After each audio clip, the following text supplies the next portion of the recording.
eso me despierta admiración, porque su obra tiene la coherencia del hombre que sabe lo que quiere y que lo quiere conseguir. Te trazaba 3 líneas con un carboncillo, con un lápiz de color, ponía una mancha y sobre eso iba construyendo, pero partía de una espontaneidad muy tramada.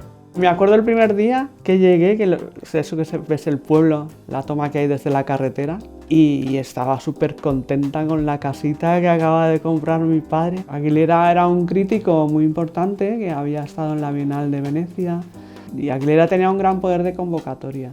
Y yo creo que en Valencia ya se conocían porque existía algo que se llamaba arte actual. Progreso era un dels pintors que més se va integrar en el poble perquè va comprar una casa, va estar vivint a la casa i donava classes, se va posar a donar classes de dibuix i pintura i per tant va ser directíssimament implicat no només en el museu com a centre cultural, sinó en la gent del poble. De fet, Clàudia de Vilafamés va estar allí iniciant-se en el dibuix i en pintura.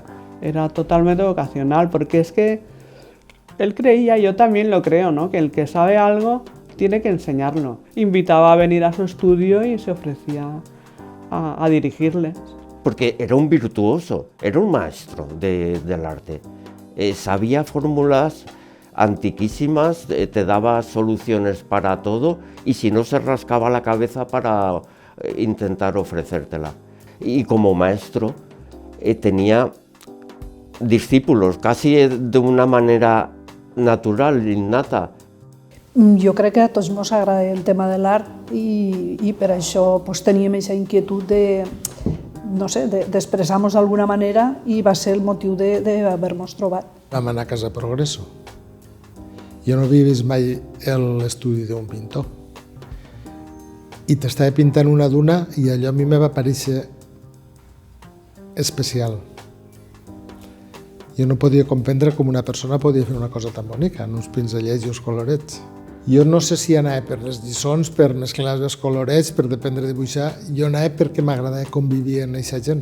Jo tenia una visió com que els pintors eren gent bohèmia, que estaven com en un altre món. I ahir vaig veure que no, que era gent com nosaltres. I cada un tenia la seva forma de pintar i ell sabia com entrar en la nostra forma de pintar. Vaig començar amb 11 anys, me pareixia una cosa d'un altre món, perquè era totalment diferent a lo que estàvem acostumbrats. Era una altra manera, no era com els nostres pares, era una altra cosa de pensar, era totalment diferent a lo que nosaltres veiem dia a dia.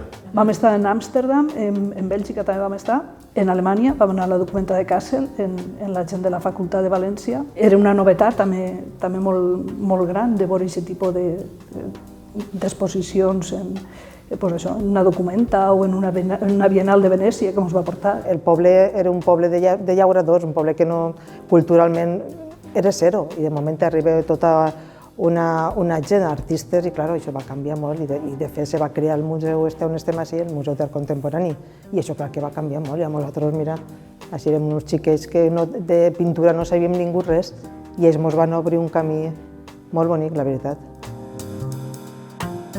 T'encontres en una sèrie de gent que t'aporten i teníem un museu per anar per les sales, per anar a veure quadros, clar, que això no, i t'explicaven coses que no teníem ni idea.